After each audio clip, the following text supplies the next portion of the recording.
Some people just build their business around their life. Like, that's what I want. I don't really care to be syndicating $100 billion worth of stuff. Like, pick what you want and know why you want it. Like, know your why you're doing it. I did it to get financial freedom, to get out of the railroad, to spend more time with my kids, to come to Hawaii with my kids and my wife. Like, I didn't do it to be on Forbes' list. This is the Better Life Podcast, where we talk about real estate investing, building wealth, and all in all living a better life. My name is Brandon Turner, and I've spent my life investing in real estate to achieve financial freedom. And alongside my co-host, Mr. Cam Cathcart, we want to help you do the same. On the show, you're going to hear from world-class guests who have been handpicked to help you level up your investing, your leadership, your goals, your habits, and more to become the very best version of yourself. So join us as we explore the habits, the actions, the beliefs that it takes to build wealth through real estate investing without losing your soul. This is the Better Life Podcast with Brandon Turner and my friend, Cam Cathcart. Cam, you're back in the States. I am back. Yes. Yeah, where'd you go? You're back in the States. I'm back in the States too. We were both gone. Where'd you go? I went to Italy For vacation. We went to a Coldplay concert in Rome. Coldplay in Rome. Which was amazing. Was it everything you thought it would be? It was. I mean, Coldplay has been like my wife and I's band since we started dating at like 15. And so we've always talked about going, and we finally went, and she cried. Did she? Yeah, she cried multiple times during the songs. I didn't cry, but it was good. It was good. It was like a... Do you know Coldplay was my least favorite band for a long time? I really didn't like them. Now I like them more. Yeah, yeah. I think Clocks, the song, changed my opinion a little bit. Like, I like them with... Do you remember that song? Like, yeah. Yeah, anyway, that made me like them a little bit more. And then, is it Yellow? Is that the song? Yellow. Yeah, then so I like the good songs. The You, Scientist. Yeah, now I'm like, oh, these are like good songs. Well, and that's what I loved I about their judged them. concert is they didn't play anything that you didn't know. Yeah. So if you know Coldplay or just listen to the radio at all for the last 20 years, you knew almost every song. And I've gone to concerts where they're playing like the songs nobody knows. Yeah, can't they want to play all the stuff they're excited about. Exactly. Yeah, it's like you can be focused on yourself, or you can be focused on your audience. Like, focus on your audience. Yes. Like, what do they want? That's what was so good about most of the bands that when we were young last year, and then coming up again this year. You knew every song. Yeah, you knew every song. You were just like singing along to the songs, and like they're not playing their new stuff. Some of the bands did, and you're like, yeah. Which I get it on their end. It must suck for 20 straight years to play the same exact song line where we've written other music, but get over it. Mm-hmm. All right, everybody. Speaking of getting over it, you're never going to be able to get over today's show. You're going to love this show. So Grant Francke, great dude. Really, really inspiring story that I think every single person listening to the show was going to get a ton of value out of because it's so relatable. It's so like, you can do this. If Grant can do this, you can do this. Yeah. He has grown from 0 to 104 doors in like 8-ish years, but he's done it the right way. Yeah. Slow and steady and solid. Yes, I absolutely love that. That could be his book title, Slow, Steady, and Style. But instead, it's called The Unlikely Investor. Great book. But Slow, Steady, and Solid is not a bad name for a book either. One of my favorite things that he talked about, and I think this is so important, is he was like, I want to be a big fish in a small pond. Yeah. So he invests in smaller towns. Yeah. And how he picks a town and how small is too small. We talk about that today. We talk about the assessor's office and how to kind of hack the assessor's office to get some great deals. And he had some suggestions on there I've never thought of or heard of before. So you're going to love that. We talk about virtual assistants and how to hire, like Grant's entire team is one virtual assistant and then himself. And runs the property management. I mean, it's amazing. Which is wild. And you're gonna love that. So that and more coming up on today's episode. All right, before we get into the episode, let me just ask one quick favor. One thing that helps us more than almost anything else on this show is if you actually subscribe to the show. So if you're watching the show right now, if you hit the subscribe button and subscribe, it tells the internet gods that this is a good show and they're going to show it to more people. So help me. If you could help me, that would be phenomenal. So thank you. I love you all. And with that said, love you. Let's get to the show. This episode is brought to you by our friends at TurboTenant and Ballpoint Marketing. These two companies are big supporters of the show, and they know how to work with real estate investors and help real estate investors grow their businesses. So be sure to stay tuned to hear how you can get, discounts and free stuff from them both. And as you probably know, all the profits from this show go to charities of the guest choosing. So when you listen to the sponsors on the show and you work with these hand-chosen by me sponsors, you're actually doing good for the world. Now let's get to the show. Grant Francke, welcome to the show, man. Thanks for having me. Dude, I'm excited to dig into your story because honestly, I don't know that much about it other than I know you were a train conductor. Correct. Yep. That several years ago, somehow got the idea I'm going to invest in real estate. Bought a bunch of real estate, over 100 units now. Is that right? 104 right now. That's wild. And then from there, went to quitting your job and going to 25 Dave Matthews concerts. Yep. And which is Weird. That's not weird at all. No, I mean, you know what you like, and you go see Dave. I've never seen Dave Matthews. What's your favorite song? The Last Stop. The Last Stop. Can you sing it for us? No, I can't. But I'll play it for you later. Yeah. You play? No. Oh, My phone. Yeah. Oh, okay. I thought maybe you were like both up Absolutely piano. not. I got a piano at my house. Yeah, I can't do that. I know we're going to my house afterwards. Yeah. So, all right. So I know you with all that. I know you're a member of the 50, which is my top level, multi-millionaire level real estate mastermind that I run. And you're also a coach and advisor inside of First Deal, which is my the entrance level for people who want to buy their first deal. So you and I are now connected pretty well. And so, but I don't know your story. Yeah. So I'm going to shut up and let you tell your story. Who are you, and who was Grant Francke before all of that? Yeah, you bet. Grant Francke. So I was born in southeast Nebraska, Lincoln, Nebraska area. Very modest, blue-collar house. My dad worked for the railroad for 42 years as well. Mom stayed home with us when we were growing up. So just your average blue-collar house. Went to a smaller school. Got out of high school, and I went to college for like a semester and a half, and I knew it wasn't for me. So I joined the railroad as a conductor, like you said. You joined as a conductor, or did you have to work you up that? No, you hire on as a conductor, and then after that, you can get different advancements. But I hired on as a conductor. Now, as a conductor, that's not the guy that's driving the train, Correct. right? That's the engineer. So you can think of the conductor as like the co-pilot. So we kind of know how fast we should be going and what's all in the train is what our main job is. Can I ask you a question? Absolutely. No, Has it's a nothing to do podcast. with This is a real estate? podcast. We do not ask questions. Okay. I'm sorry. So this is something I've always wondered, and I've never actually talked to a train conductor. Yes. But you see on the news people dying from getting hit by a train all the time. Yeah. And I've been around a lot of trains in my life. How do people die from trains? So the biggest one's usually suicide, like people just okay. jump in front. Right, And that's that's a But tough like- way for the conductor to see it. Like that's tough. But can they not hear a train come? Like if They you were on the can. track, Yeah. can you not hear it? I've You always should be heard able to you hear should. it. Okay. Yeah. And then people usually aren't paying attention. Like where I'm from, it's a lot of farmers that are just like, it's harvest time. There's nothing else in the world besides getting that crop done. So they're not paying attention and that sort of stuff. And they're just driving a tractor across the tracks and yeah, that's the big Have one. you seen it? I haven't hit anybody myself. Nope. Yeah. Wow, man. How long does it take? I know this is completely random. That's all right. Yeah. How long does it take for a train to actually stop? Like if you were going full force Yeah. and up ahead you see something in the road, how much notice? If it's like a fully loaded coal train, you're looking Yeah. at like a mile and a half. Wow. So you're not full train. stopping. So you're not stopping. Yeah. So it's not like a stop and go thing. You got to plan ahead, way ahead of when you're going to stop. Wow. We, because we lived at a house where there was train tracks right in front of our house.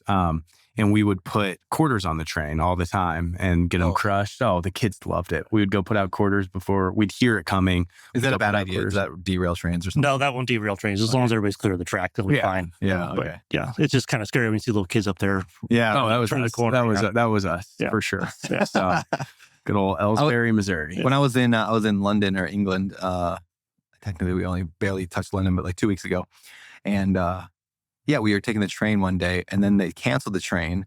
Like coming back from the town, we were in Bath, and they canceled it. So we had to sit down for 2 hours, wait for the next one, and we finally got on, and it was super packed because they had canceled it. But they said the reason why they canceled it was because somebody was just hit and killed by the train earlier that day, and so they canceled that one. And I don't know. I was like, dang, I don't know. I think somebody maybe fell from the track on that one or something. That could be, yeah. Somebody could have followed from, one of the overpasses or something like that. Yeah. But Wild. yeah. Anyway, well, that's our show today. I hope you all learned something good about train conducting. And Yeah.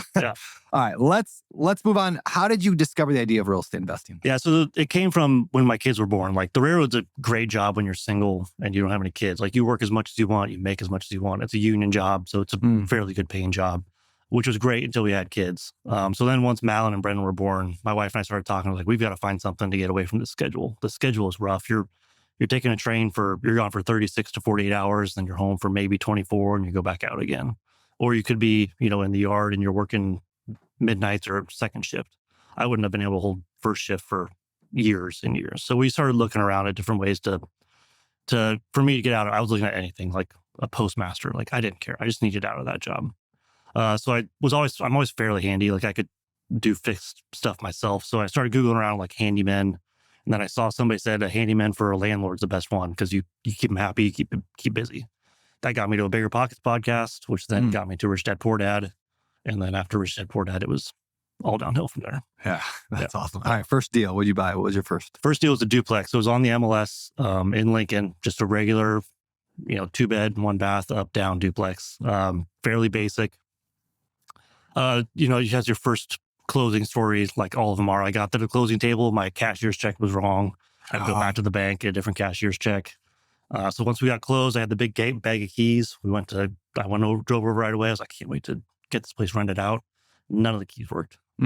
So we had to get the old owner had to come over with the locksmith and get me in and do all that. But we ended up not holding that property for very long because I kind of fell into that shiny object syndrome for the first time and the only time, I like to say.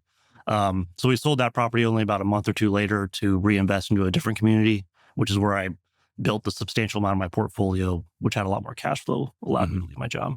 Did you find that deal on the MLS or did you find it off market? The first one was off the MLS. Yeah. I just didn't know anything about direct mail marketing or even to look on Craigslist back then. Like I just didn't know any of that. So we just found an agent, went and found this duplex and bought it. And you held it for 2 months. Did you guys make a profit on it? We broke even on it. Broke even on it. So I haven't lost money on a deal, but that was you close. Never lost money on a deal. Yeah. So we underwrite so conservatively. Like I'm not buying it unless I'm cash flowing with a large amount day one. Like I know I've missed out on so many deals the last 8 years because I didn't buy them when they cash flowed on day one, but I know I slept like way better. Yeah. What is your cash flow? Like, is it a cash on cash return or do you want to be able to burr out of it and cash flow a certain amount of money? What is your criteria for? Yeah. In the beginning, it was just like $100 a door. That was just kind of my basic, but that was also 6-7 years ago. Things have changed. Was that quite a bit with burring out of it or was that? That was just buying it right there. Okay. I hadn't really started doing the burr process by then, but now we can buy something that needs some work and then do the burr process and end up making $200-300 a door after that. Gotcha. Even today in this market with you bet. So we just bought like a fourplex last year.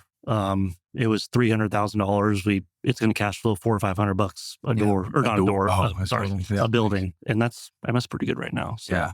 Yeah. And then when interest rates drop, we'll be able to refinance. Right. Yeah. I saw I think I saw rates that Better Life Ref, my company, is doing for DSCR loans down to like 6.25 right now. 6.25. I'm like, that's the lowest I've seen in a year. What do they want your debt service?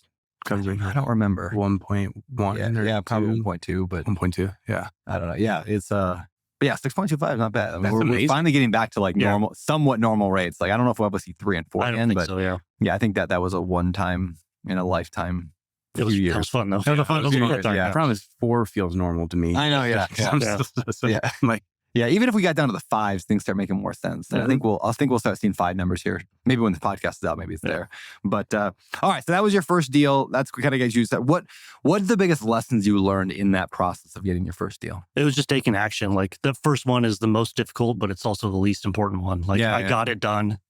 I got it done, and then I was like, well, that was kind of easy to do that, but this deal's gonna make a lot more sense. So that's why we sold that and moved it. But just taking action and getting it done, doing the deal was the biggest thing. I could have listened to another 100 Bigger Pockets podcasts and read 5 more books, and I would have known a little bit more. But I took action and I actually made the step to buy the property. Yeah. I just had this conversation the other night with a couple dudes on my lanai. We were sitting there chatting. It was Evans, who's like our contractor friend, right? And Evans asked, like, what's the number one most important like trait that I think a real estate investor should have? And my answer was actually just decisiveness and like making a decision and then moving forward. It's like, the people don't struggle with, there's nothing hard in real estate. People don't struggle with the actual task of real estate. It's not hard to send out a letter. It's not hard to call somebody. None of it's hard. The hardest thing is just making a decision that you're going to actually, like, once you make the decision, then everything else comes easier. Like, okay. Yeah, there's a guy I know, not the smartest dude in the world, but he says all the time that it's more important that you decide than what you decide. Yeah. And I do love that quote. Yeah. And it's Are you quoting me? You're quoting me quoting another book. Oh, did you quote that from a book? Is that not yours? I thought that was an original. Yeah, no, I don't have original thoughts, BT man. original. No, because I'm not that smart. Yeah, I don't have original thoughts. Yeah. Well, I'm not meaning to call the person that wrote Traction. Yeah, no, that guy was pretty smart. But no, you're right, though. It's so good. And this applies to every area of real estate, right? Like, what type of real estate should I buy? What type of marketing should I do? What strategy is the best? What location is the best? None of it actually matters all that much. What matters is that you pick the thing and stick with it. You can always pivot later if you need to. Right. Like you did. We were talking about this because it was with Evans and we were talking about health. And one of my biggest problems with health is I want to be healthy, but I go keto and then I do the Mediterranean diet and then I do macros. And like, it's the same thing with health. All of them are going to work. You just have to pick one and do it. And stick with it long enough. Yeah, I'm going to see the results, but nobody ever does. So that's why, like, one thing in First Deal, the program that we're working through, it's like the first step that I'm going to make everybody do. It's like you have to decide. And I call it the crystal clear criteria. We've called it buy box. Where it's like buy box plus strategy is what I'd call the crystal clear criteria. And it's like, yeah, what is the let's see, we'll start with strategy, property type, location, condition, price range, and profitability. Like, in other words, what metrics make it a good deal? Yeah. I should just call it KPI. But it's like those 6 things. You decide on what strategy, what location, what condition, what price range, what property type, and what makes it a good deal. And like 90% of the work is done. And like now you can move forward. You're like, oh yeah, I'm going to buy single family houses in Nebraska. Yeah. Great. You can just now go and do that. Yeah. But people just spend forever. So one piece of advice I give people a lot is if you have those decisions to make, put a date on your calendar and tell everybody, like, I'm going to make a decision by that date. Yeah. Like, so I told myself last week, because I'm buying Wilder a property for his college. Right now, I'm going to put on a 15-year mortgage. So don't say you're going to get in trouble for saying that. Don't put that on TikTok. Don't put that on TikTok. Everyone will yell at me on all the reasons it won't work. Yeah. But so I'm buying a property, and for the last 9 months, I've been talking about doing this, and I just haven't made the decision on what strategy I'm going to go with for his property.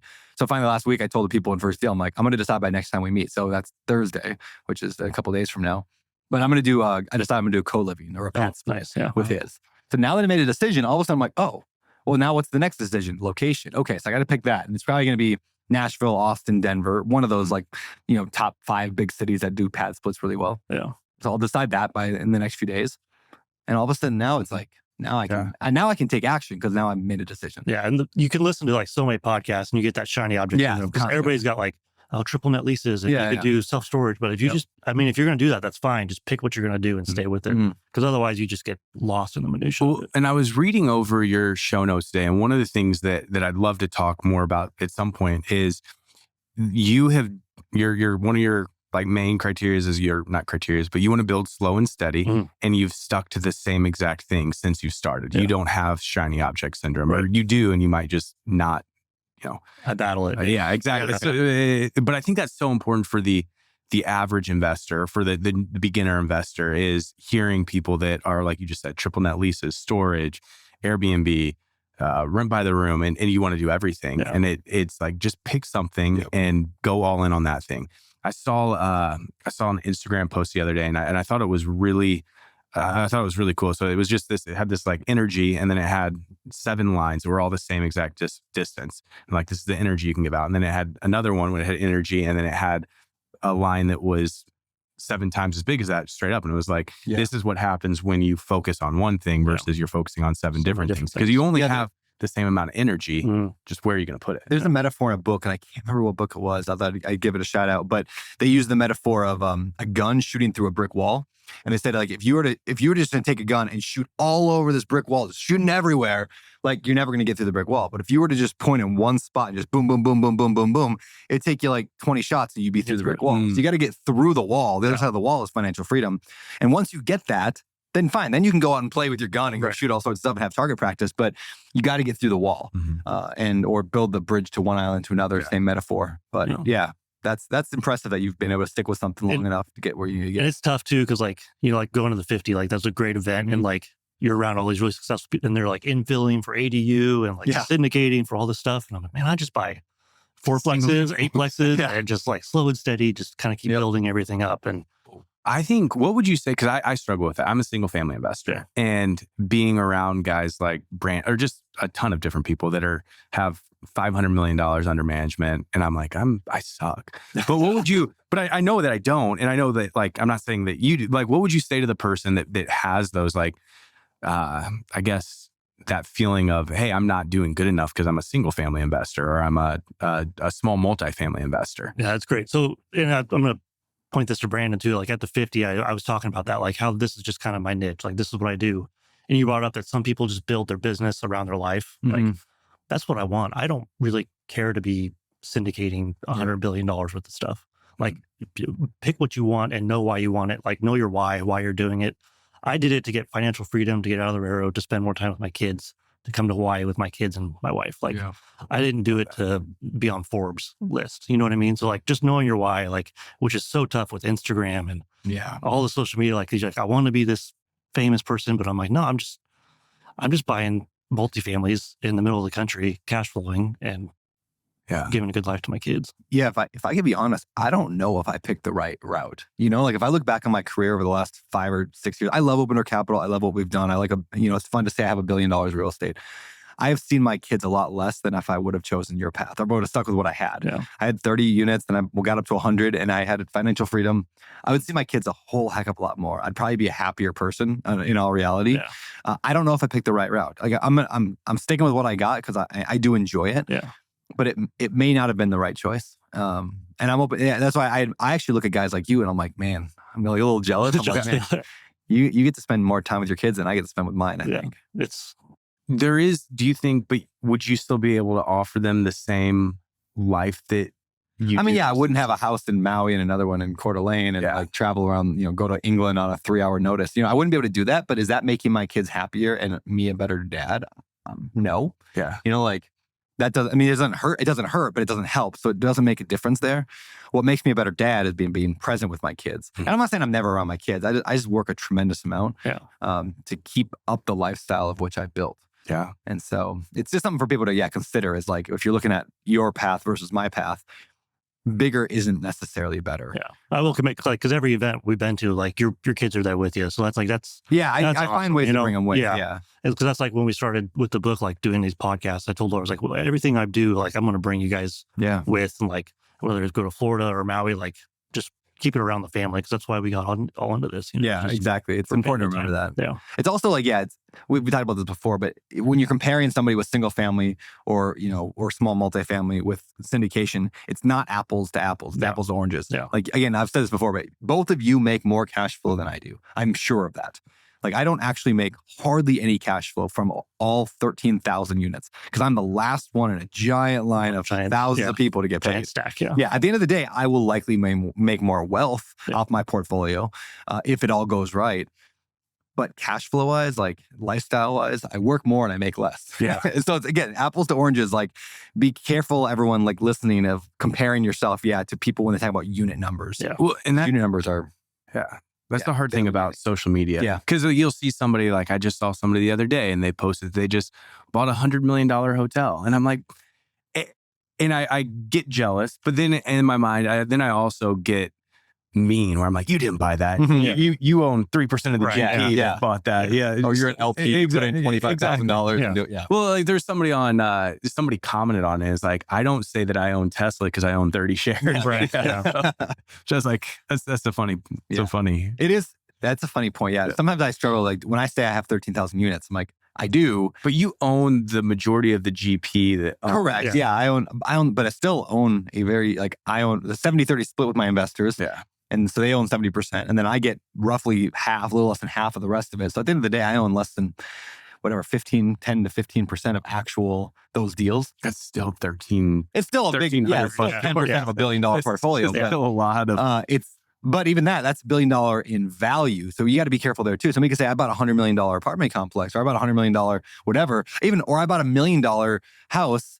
Yeah, and you have a $950,000 loan on it. Okay, well, you don't. And it's only worth $800,000. Yeah. I know numbers. Cash flow off that at all. Exactly. Yeah. They're all deceptive. And so just comparing in general, dangerous.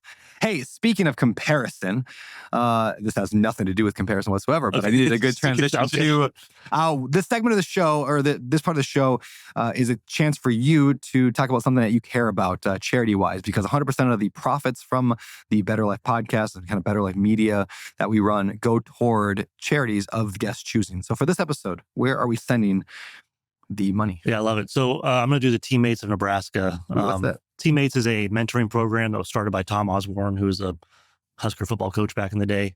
It's a mentoring program that goes into schools, and it's not even like at-risk schools or anything like we have it at our school. And you get teamed up and you mentor a kid from 6th grade through graduation. You just meet once a week. Like I meet with him. We play Battleship every week. He's going to be a sophomore, I think. And it's just like, there's so many studies that show that like those kids that have an extra positive relationship with an adult outside of their parents, they do so much better in life. They're able to have conversations with people where if they don't have that extra connection, they may not have that. So it's a really good program that my wife and I are involved in at Very a cool. local level. So Love it, man. Mates of Nebraska. Yeah. Well, we will send the money for that. Great. All right, so picture this. I just signed a lease with a tenant. They seemed great on paper. Then a few months in, everything kind of started going sideways. Suddenly, they're missing rent deadlines. There's a broken window. The neighbors are complaining about them. I realized I'd put someone in my rental property without properly screening them. And now I was living a landlord's nightmare. But lucky for you, you don't have to make the same mistakes as I made early on because you have the luxury of using TurboTenant. So if you're managing any rental properties right now, and you're still trying to vet tenants and collect rent and keep track of work orders and market all your vacancies, look, TurboTenant is going to be your best friend. It's an app that allows you to do all of that and so much more, all in the same platform. Plus, it's like stupid cheap, like seriously less than your Netflix subscription. I don't even know why it's so cheap. And if you want it even cheaper, I got a discount for you. Just go to turbotenant.com/betterlife and use code Brandon10 for 10% off. Or go to my Instagram and DM me the word toolbox, and I'll send you a link to a bunch of cool free tools that they have, like the rent estimator, financial freedom calculator, and more. Hey, so many of you have heard me tell that story about how I bought my daughter Rosie a fourplex, like a rental property, the week she was born, and how we put it on an 18-year, mortgage payoff plan so it'll be paid off when she graduates from high school. So essentially, my tenants are paying for Rosie's entire college. Now that's pretty awesome, right? Not to mention, it's also making almost like $1,000 a month in cash flow. That's double awesome. But I don't think I've ever shared really exactly how I found that deal. So here goes. I found it through direct mail marketing. And here's how. I simply built a high quality lead list of a lot of names and addresses of potential sellers, and I sent out a whole bunch of mail to every person on that list. And then I talked on the phone to a ton of people, and then I finally got one person that was interested enough to sell me the property, and I got a deal at a great price. So building that giant lead engine like that, it works, but it takes a ton of time, knowledge, and effort, which can really slow down an investor's growth, which is why I reached out to my friend Ryan with Ballpoint Marketing. I asked him to sponsor this show because they're the best at doing everything that I just talked about. Like, they're literally going to help you build your entire lead engine. You're going to get a one-on-one call where they're going to help you figure out what you want and then build your lead list for you. Their robots are going to handwrite the postcards with a real pen, which is super cool. They're going to send them out, and they'll even answer the phone calls for you. Plus, they'll help you track it all inside of a CRM that they create for you. I know, it's crazy awesome. And it's going to help you land way more deals consistently. And because you're awesome and because you listen to this show, you're going to get a discount when you tell them that I sent you, or just use code Brandon when checking out with them. I love Ballpoint Marketing and officially recommend them to all my friends and masterminds. So if you're ready to kick your deal flow up a notch, getting more quality leads without pulling your hair out, just go to ballpointmarketing.com/betterlife. Or just shoot me a DM on Instagram with the word ballpoint, like one word, ballpoint, and I'll hook you up with them directly. All right, man, I want to talk about how you grew that portfolio, how you went from that first deal and then got to over 100 units. I know you said you got some multifamily, some fourplexes, things like that. But what came next? You sold that property. I'm going to scale this thing. What did that look like? Yeah, so our next deal that really helped us build our snowball was actually so that we bought the duplex in Beatrice, which is a small town south of Lincoln. I found it on Craigslist back when that made sense to look on Craigslist. You don't think it does anymore? I can't haven't looked find at all the anything. time. Yeah, I haven't found anything. I also don't look as much as I used to. Yeah. But so I met with the guy, the seller. He was a retired railroader. So we hit it off really well. So that was like a great relationship we built. We closed on that property and it went smooth. Like, I showed up, I did what I said, I closed on time, and I was snooping around the assessors, and I noticed he had 5 more single families that were obviously rentals. I was like, hey, when you ready to sell this, let me know and we can work something out. He's like, I'd like to do that, but I don't want capital gains tax. I was like, have you heard of seller financing? Yeah. Because he liked going to Florida and like vacationing and all that stuff. So I was like, you're still going to get paid, but it's just going to come from me and not the tenant. So we were able to get those 5 single families seller financed, the cash flow right away. Went in, did some great work on them, raised the rents. And then he called because he's still in real estate, so he has the bug. He's like, hey, I found something I want to buy. I'm like, okay. So I went to refinance those properties out. We were able to put 3 of them on 30-year notes, and then 2 of them were paid off with the proceeds of the refinance. So then I had like a $200,000 line of credit that we're able to use to go after other properties. So that's really what set our snowball off. All right, I want to dig into that and go a little slower so people can understand, because that's super cool. Yeah. You basically, well, let's start with this one. I wrote down, you said, I was sniffing around the assessor's website. Yeah. Can you just explain for those who are maybe new to this, what does that even mean? What's an assessor's website? What were you looking for? Yeah. How does that work? So each county has a assessor site that has all the who owns what properties. So I went in, I typed his name into that assessor site, and I saw the duplex I was buying, and then in the county, the 5 other single family houses he had. It's amazing data. It's amazing. And certain counties are better than others, but and most of it's, I mean, it's all free. It's all free. You can get on there and just search for anything. So I do that still to this day. Like if I'm buying something, I find out the name of who they are, and then I search whatever else they have to see if there is other things that they have, or even like I go as far as just the last name. Like, hey, this John Smith, I wonder if he's related to David Smith. Like, hey, if you know anybody that's looking to sell, we're looking to buy. Dude, that's so good. Yeah, that's really good. So for those who don't know, just go to Google and type in your county name, assessors. County assessor site. And then it's usually like it'll pop up, or a GIS, which is like a map version of it. It's just, there's so much stuff on there. Yeah. And they take a little bit of work. Every county is a little different. I don't know why there isn't just like, this is the brand that does it. There isn't. It's just every county has some tech guy that built it for them. And and now there are a ton of apps that will help you with that too. Like, PropStream or Deal Machine. The assessor's always going to be the best because it's it's right there. Yeah. But for like a quicker, I guess, easier way to do it. Very cool, man. I love it. So, okay, so you got the seller financing. I want to dig into this idea real quick. Yeah. What does that mean to seller finance a deal? And how did you convince him? I mean, why would he do that and not just sell them outright? Right. So seller financing, like Larry liked to travel. Like he wanted to go. He didn't want to worry about the toilets and the drywall and the tenants. And I'm like, well, I want to worry about that right now because I don't want to be at the railroad. So seller financing, he owned the properties free and clear. We came up with a price and an interest rate where he had then held the loan. So I paid him every month, principal and interest.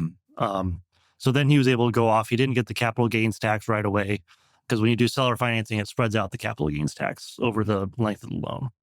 So it made it easier for him tax-wise. He was able to travel around, do what he wanted, and I was able to pick up those properties. So my first 24-unit apartment complex I bought, that very first large multifamily, or whatever you want to call it, mid-sized multifamily I bought, was for a couple in the same state. They wanted to, or the same position. They wanted to travel around. They had an RV. And they were late 60s, maybe early 70s. And they're just like, I don't really want to manage this 24-unit anymore. Yeah. So they sold it to me on seller financing. Same exact reason. And here's the cool thing for everyone listening. There are literally millions of those people that are in their 60s and 70s who do not want to change toilets anymore and do not have the business skill to like scale a business where they don't have to change the toilets. You can be their like savior and help them through 20, 30 years of retirement, get them cash every single month through seller finance. I mean, like that is such an underutilized skill right now and strategy is the seller financing. And when I was doing research, and this is a decade ago, but it's probably the same now, maybe even better. I researched that 30% of all houses in America were owned free and clear without loans, which means that there's, again, tens of millions, if not 100 million homes that are free and clear that could easily be a seller financing kind of a situation. Which is just wild. So that's a great strategy. And it's something too, you need to like build, like real estate's about a building, but it's a relationship business. Yeah. So it's going to be, you can't just go up to the guy on the street and be like, hey, will you sell me these properties? So like I showed up when I bought that duplex. I closed on time. I answered the phone every time he called me to talk about whatever he wanted to talk about.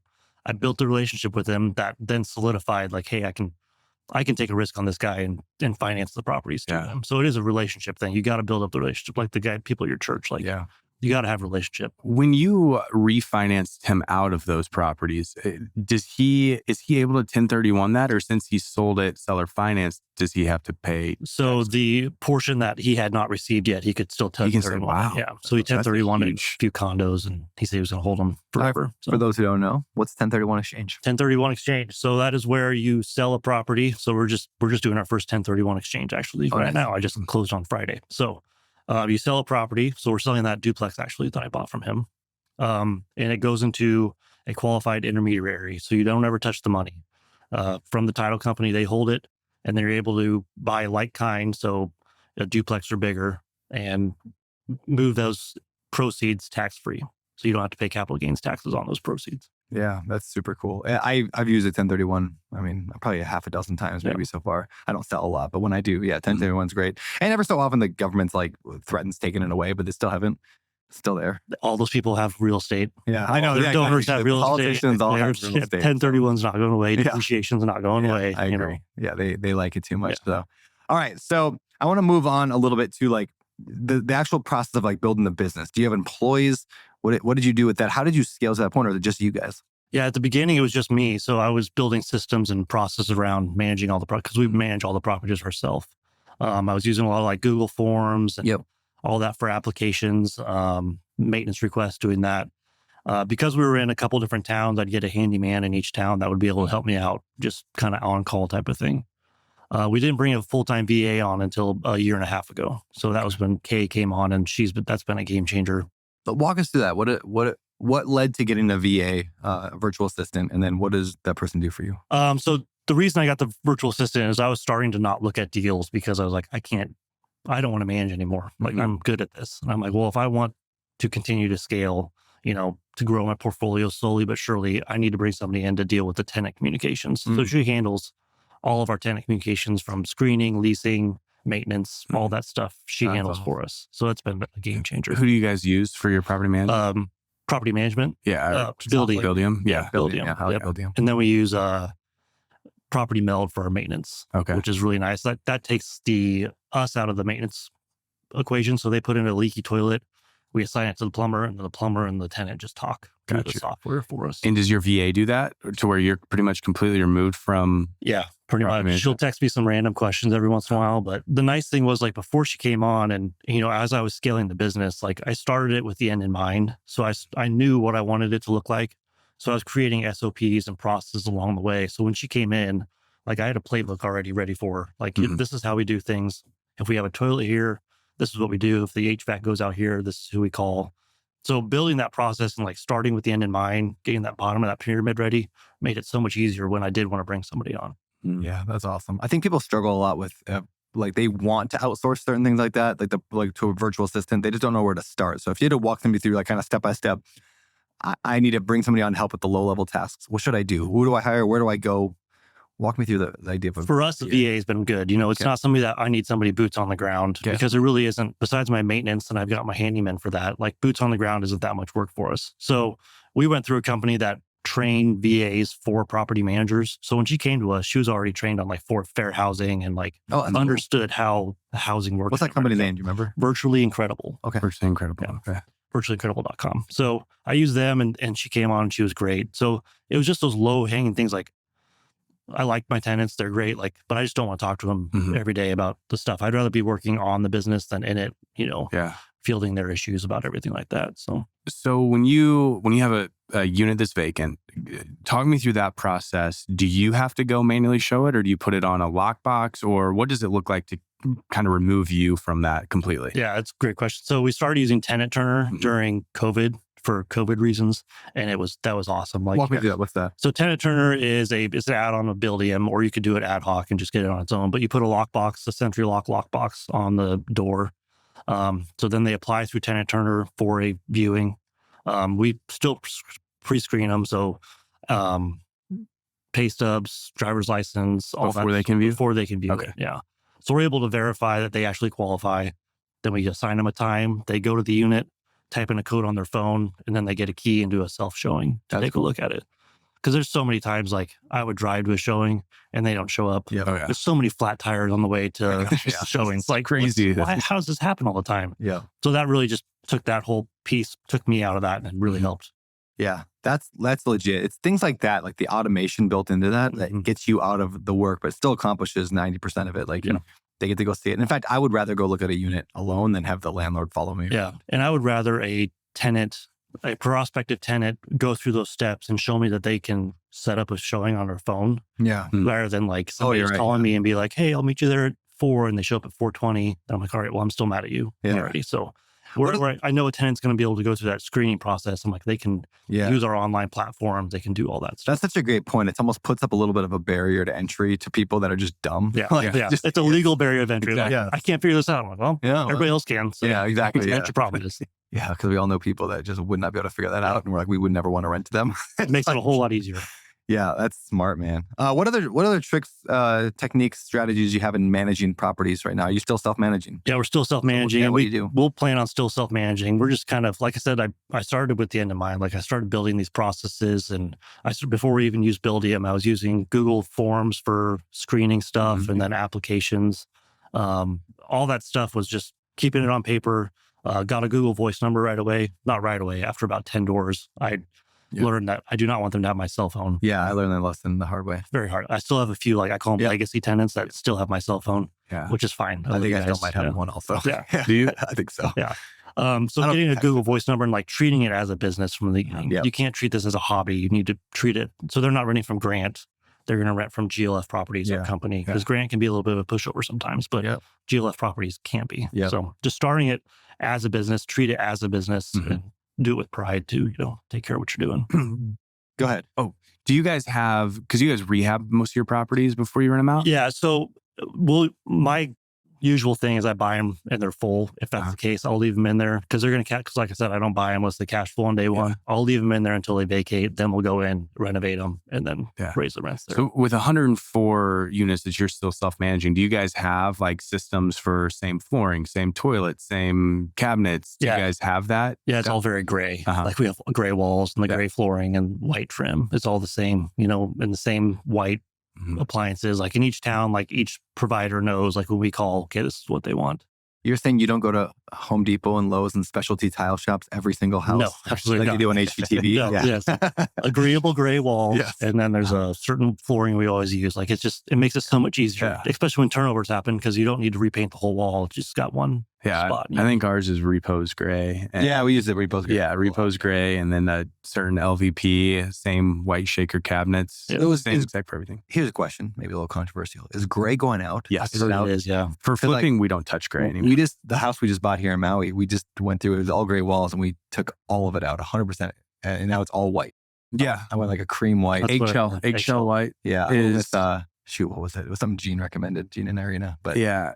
Eggshell white and then like oak colors. Which is wild that oak is back. Yeah, white is great oak because all my stuff has oak, you know what I mean? So like white oak is so pretty now. Like I mean, like it's expensive, but like you get some good looks. Yeah, for a flip, because you can stage it and you can put in like plants and fake fiddle leaf fern. Fiddle something. Fiddle leaf. You know what I'm talking about? Like you just put like bright colors and stuff in there, and so then it makes everything pop. It looks beautiful. But people might be thinking, this is, I think, an important fact. People are like, well, if you have crappy rentals, like you have lower income rentals or, like affordable housing, which is what most rentals are. Like, why does it matter to have the Repose Gray or the fancy, like the white now or but what I found is that there are incredibly good tenants in every single market, even like C and D class areas. There's great people who live there who want to live in a Chip and Joanna Gaines house. Like they want that. And so when you offer it doesn't take any more cost to paint your house with a pretty color versus an ugly color. Like hardly any more cost. Maybe you buy a little higher quality paint from Sherwin-Williams instead of whatever, like a cheap one from Walmart. But it's not that much more work to just put a little thought into design and to put a little bit of paint and colors and even sometimes it's even cheaper. Like for example, I did a remodel recently where we took the cabinets out entirely and we just put up like literally 2x6 boards from Home Depot. Which looks good. Yeah, cool. And we did little metal brackets coming out of the wall, put 2x6 boards on top and just varnished them or whatever, polyurethane them. And they looked great. Yeah. And they were literally like $2 a board. It was just super simple stuff. But now it looked high end. And then the people who want the Chip and Joanna house in that area, they're attracted to that property. They pay more for it. They stay for longer, and they're great tenants. And when they move out, you don't have to rehab it again. I mean, because we do like nice paint, new floors, new bathrooms, subway tile backsplash, and the tenants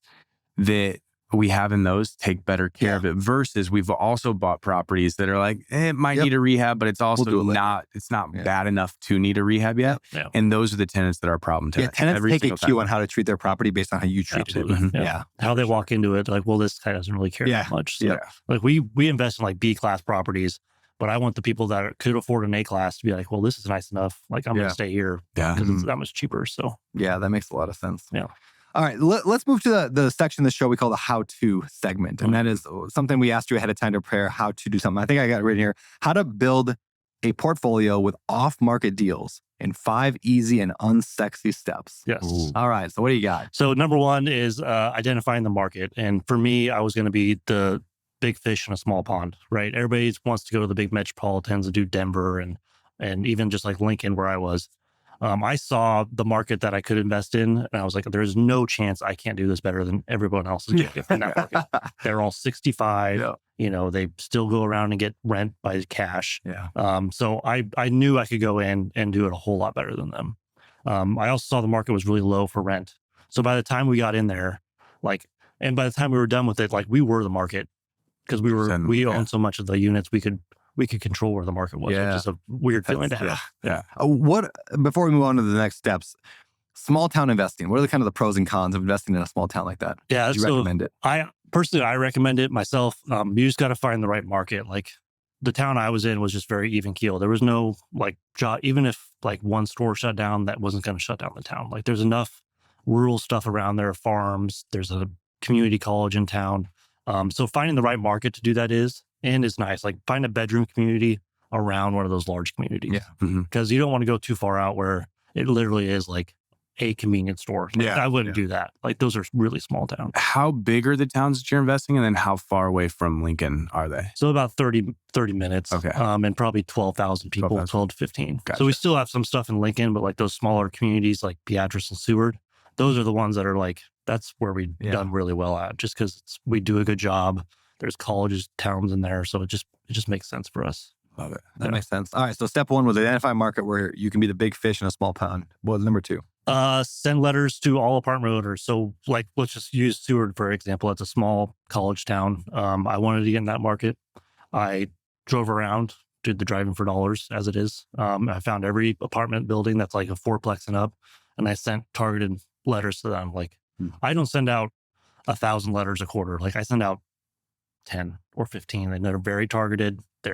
I type them up myself. They got a picture of my family on there. I hand sign them and I hand address them. I'm targeting the properties that I want because, like I said, I'm growing slow and steady. How are you finding the seller's information? County assessor's site. Yeah. So I go on the county assessor site, and then again, I look, what else do they have? Usually they have some farm grounds. I'm well, this is a farmer. Maybe if he wants to sell this, he can 1031 into some different farm ground. So you learn a lot just by looking at them. So sending those direct mailers, and I just stay persistent. I'm not going to berate them, but I stay consistent with it. Every once a quarter, I'm going to send them a letter and be like, hey, I know I sent you one already. If you're ever ready, let me know. And I always put on there, I'm not a broker. I'm not a wholesaler. I'm an investor just like you. When you're ready to be done with your property, we'll happily take it over. Yeah. That's awesome, man. All right. Step 3. Do what you say you're going to do. Okay. They do say, so every deal I've done, let's go back to the Seward one. The first one we did, I had a seller that I got through a letter. I showed up. I closed on time. It was a great relationship. I still talk to him to this day. Through the next 12 months, he referred 2 other sellers to us that were off-market deals for other apartment buildings. So from that one letter, I got 28 units. Wow. And just because you show up, you're authentic. You're not trying to fake who you are. That's the huge thing with us. I'm not different when I'm talking to a seller, when I'm talking to you guys, when I'm talking to my wife. We're just authentic people trying to build a portfolio. Yeah. Well, and imagine on that deal that kind of set you up for everything. Yeah. If you had tried to call and renegotiate on price or push closing or tried to get, just anything off of what you had originally agreed to, then you would have never gotten those 5 extra properties that then catapulted you to where you are today. Yeah. And that line of credit, that was just such a huge deal. And there's a lot of shysters in real estate, but there's a lot of decent people too. And when you're buying stuff from people, I just make sure they know, we're decent people. We're just looking to build our portfolio. Yeah. Yeah. Very cool. All right. Step 4, network and keep in touch. Yeah. Same thing with the letters. So we always just, I've got a little spreadsheet, right? That has his names. And if I heard from them, if I didn't, if they yell at me or whatever, and we just stay in touch. And so there's a few deals in Lincoln. I had a 8-plex and there was a 6-plex right next door. And this older lady owned it. Every time she called me, I'd answer, no matter what. If she wouldn't talk about the weather or the sale at the grocery store, that's fine. I'll talk to you. So we would just stay in touch. And if I drive by and she's there walking around, we'd go out and talk to her. And so it's just making it real, making it a personal connection. And just so they know you're not a wholesaler. You're not some broker just trying to get a listing. What's been your longest deal that you've had to follow up on? That one in Lincoln was probably I bet it was 2 years. 2 years of working on it. Yeah. We got a great deal. She was ready to be done. But it was 2 years of 2 years. a quality relationship with Connie. Well, sometimes it is that. I mean, I read a post on Instagram the other day, and it was about internet marketing, but I'm going to translate it to real estate. But it was like, it's like how marketers think it should work, which is a customer sees an ad for a product and they go buy the product. And it's like, in reality, it's they see the ad for the product, they ignore it. They come back a week later, they see another ad for the product, they ignore it. A month later, they see another ad for the product, they click on the ad, and then they ignore it. And it's like this long, basically follows that process until it's like a year later, their buddy tells them about the product. They're like, you know what? I've heard of that company. And then they go buy it. And they don't even remember everything that came before that. That same thing applies to like sellers. It's very rare to like send a letter, have the person respond, be like, yeah, I'll sell it to you right now. Let's go. And then just be done with it. Yeah. Like you got to follow up and build relationships and build trust and rapport. And eventually they sell it to you, especially this style, like landlord. Now, if you're like, somebody's on the verge of bankruptcy, they might sell right away. Right. But just a relationship from landlord to landlord, like they have to know, like, and trust you for a long period. Because also those people are likely friends with their tenants. Like, I don't like to be friends with my tenants, but a lot of people are, they just know them. It's, Miss Mildred is in, that unit over there. There's since 1984. Yeah, exactly. Yeah. I need somebody who's going to take care of her if I'm not owning the property anymore. That's what they're thinking. Same with buying businesses, same exact way. My employees, I need somebody who's going to take care of my employees. So buying businesses, exact same thing. You got to spend years building a relationship with these people. Yeah. And then they'll sell it to you. Yeah. And you can't just show up once and hope they get back to you. Like, you just need to know, like, if I do it once a quarter, like, hopefully one of these quarters are going to be stressed out and they just want to be done. And then you're right there with your letter. Yeah. All right. So step 5 was just repeat them. Yeah. Just that's what we've done. Like, that's our whole portfolio has been off market stuff. We just build relationships with people. We're in the community and it helps. But this is so boring and unsexy, man. It's so boring. That's what you just build a list and just market to people, build relationships. My Instagram is kind of boring because I'm like, I'm not doing anything. Like, if I have to go to a place to take a picture of something, something's gone terribly wrong. Something's flooded or something's burned out. Like, it's just a boring real estate. But because of that, I come to Maui with my kids. Yeah. Like, we get to do all these fun things. Yeah. Build a boring business and have an exciting life. Yeah. It's so great. I feel that way with single family investing, where it is the same exact thing every single day, and you just do it over and over again.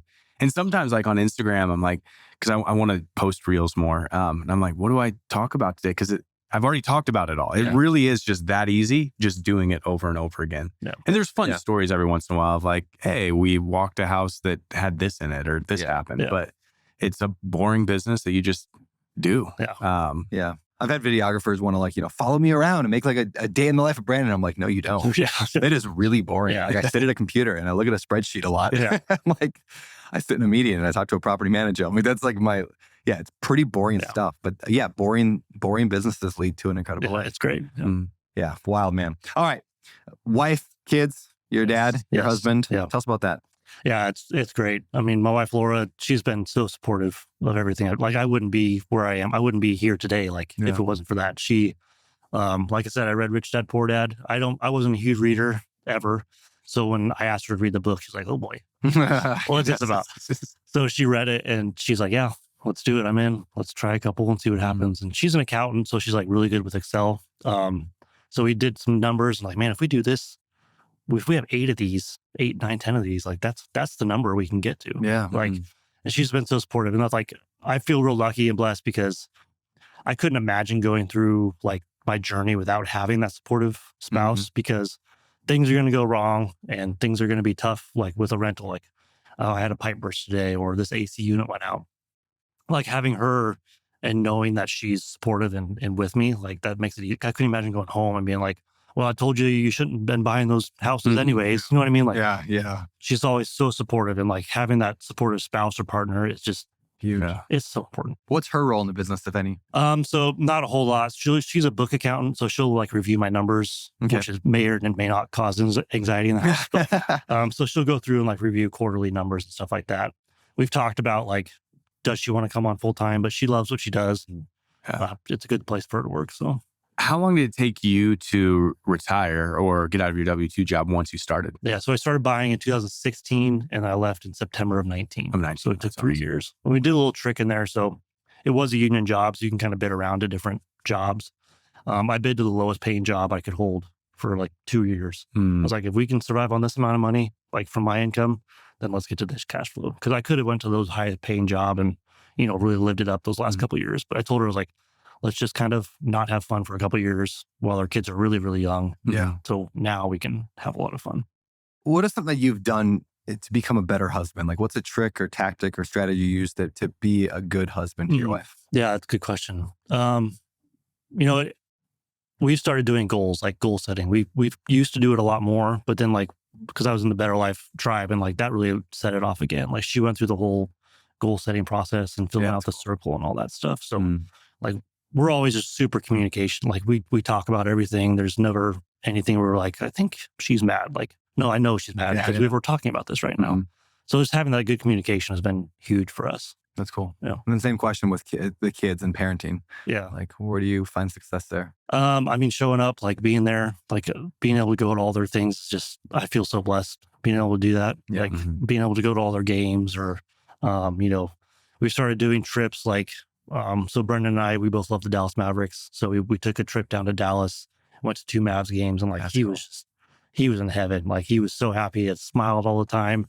And then my wife and my daughter went to a Louisville volleyball match. They love volleyball.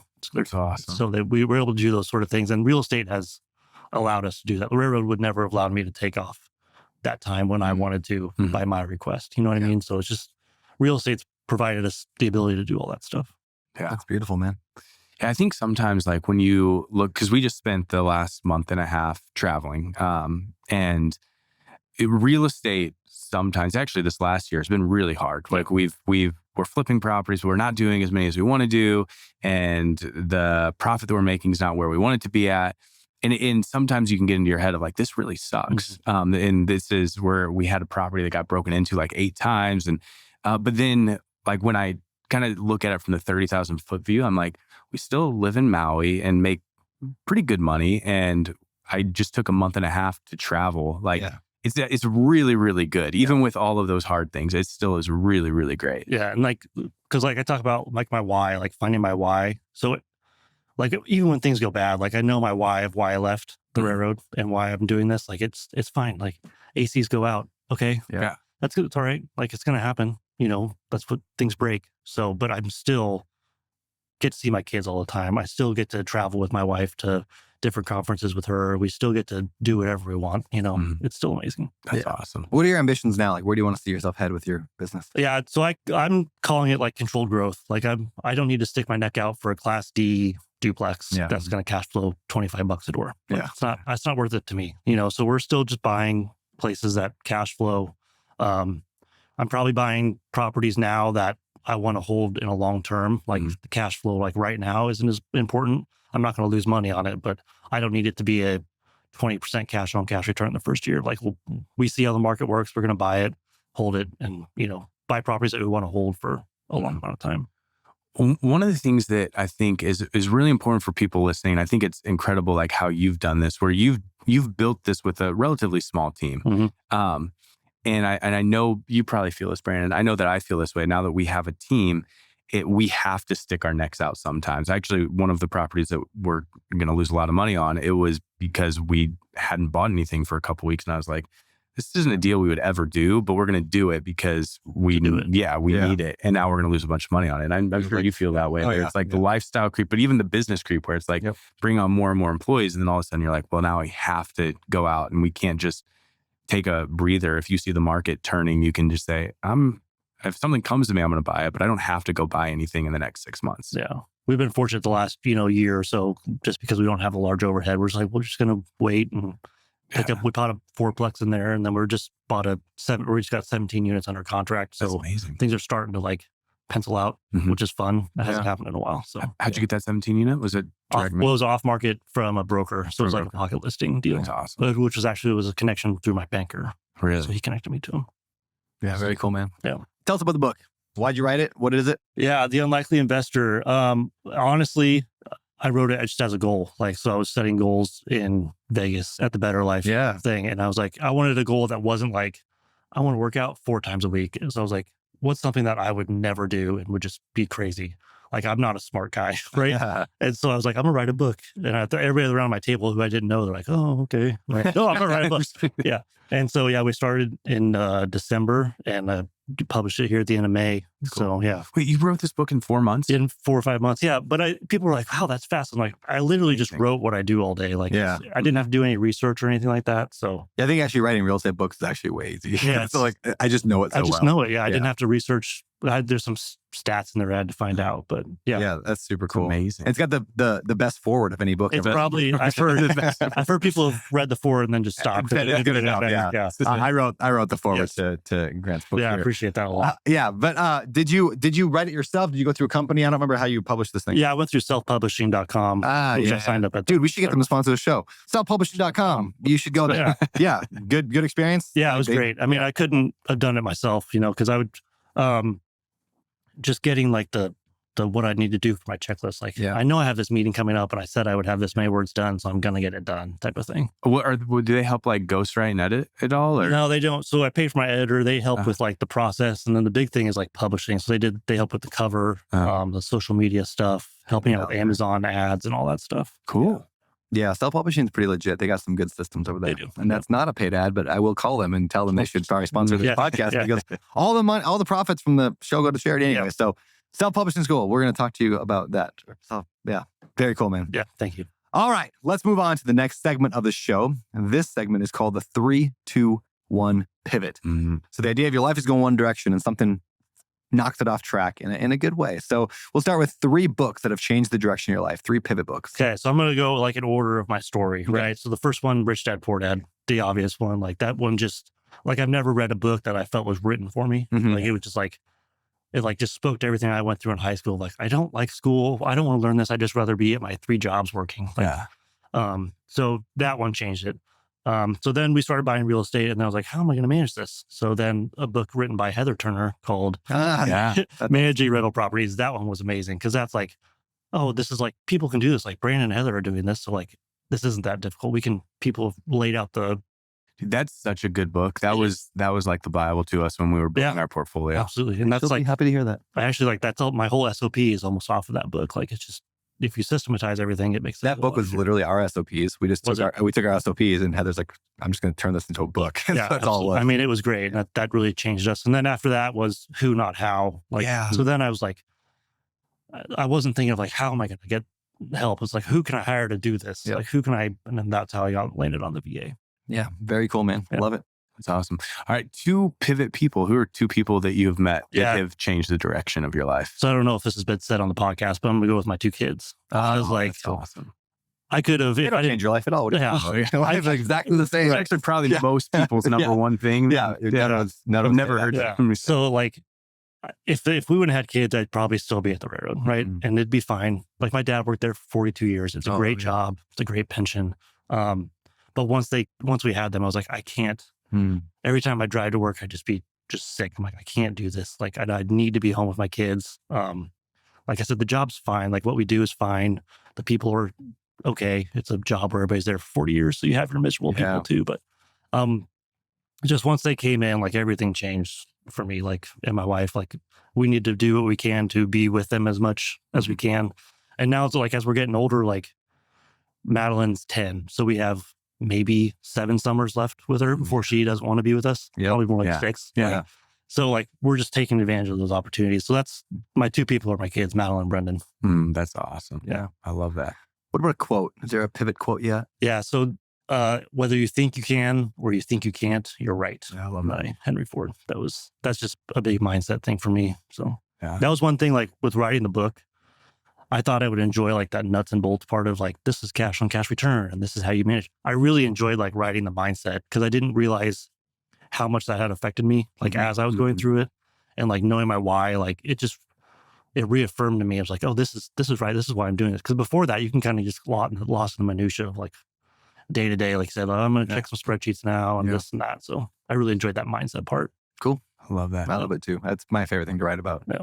Mindset. Yeah. Love it. All right. We're going to move to past, present, future. So we're going to look at different times of your life. So if you could go back to 20-year-old Grant, what advice would you give him?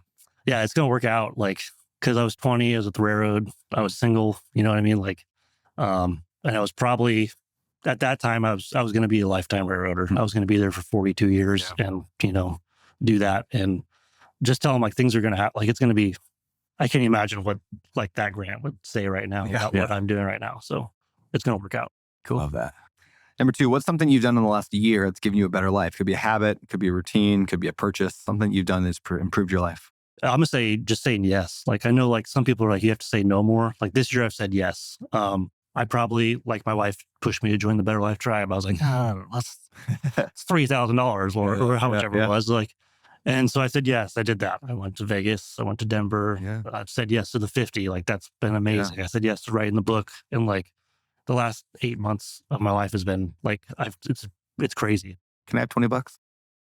Sure. I want 100. You've done a little bit for me. So yeah. Oh, well, you've done a lot for me. You said yes to helping with First Deal as well. So, yeah, man, I appreciate you on that. Yeah. Love that. Very cool. All right. Last third question. So speaking of your kids, this is something that I love to think about, which is weird, but someday you're going to die. What do you want your kids to say about their dad? Yeah. That I was authentic, that I was, genuine, a good person, a great husband. Like I want my son to look at me and be like, that's how you're going to be a husband. Like that's what I need to do to be a good husband. Like just be an authentic person, a good friend, helpful to everybody. So. Yeah, not to bring a big Debbie Downer moment to the podcast, but a friend of mine, a guy named John Rulin, he wrote a book called Giftology. Phenomenal book. We actually, to end talks, he was going to come on the podcast. We were just trying to pick out dates.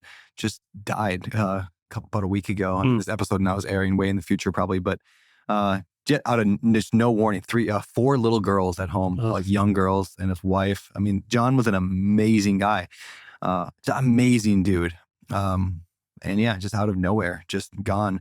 And it's just a good reminder, like we don't know how long we have. Yep. And so, it's one thing to like, I want to have a legacy that over the next 100 years, I'm going to build this thing, but we could go tomorrow. Yeah. And so what legacy would we have tomorrow? I think that's a good question to ask. Is like, if I died today, what would my legacy be? What would they be saying right now?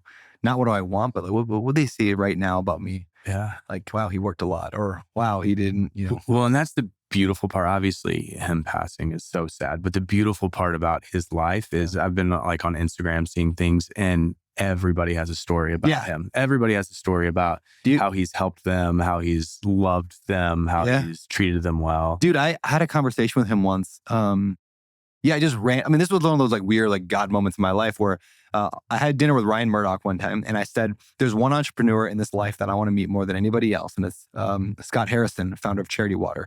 I said, "That guy is just so inspiring to me." And the next day, John Rulin calls me out of the blue, which I didn't really know him that well, but he calls me and just checking up on me, how I'm doing, and he's like, "Yeah, I was just at my buddy Scott's house last weekend. You know Scott Harrison, Charity Water?" And I was like, "Shut up." I was like, I just literally said the words yesterday. There's one human on this earth I want to meet more than anybody else. And John's like, "Oh, okay, let me text you right now." And he texts Scott Harrison right then and me, introduces us. Scott came on the podcast because of that moment. Getting choked up just thinking about it. And I'm like, John never asked anything in return. We're just like, I'm just going to give and just be a connector and love on these guys. And yeah, dude, it's just sad. It is. Sad, man. Yeah. Anyway. All right. Well, speaking of sad, let's wrap things up. What are you excited about in life? What's coming up for you that you're excited about? Yeah, I'm excited about the book. Yeah. I'm excited about how it turned out.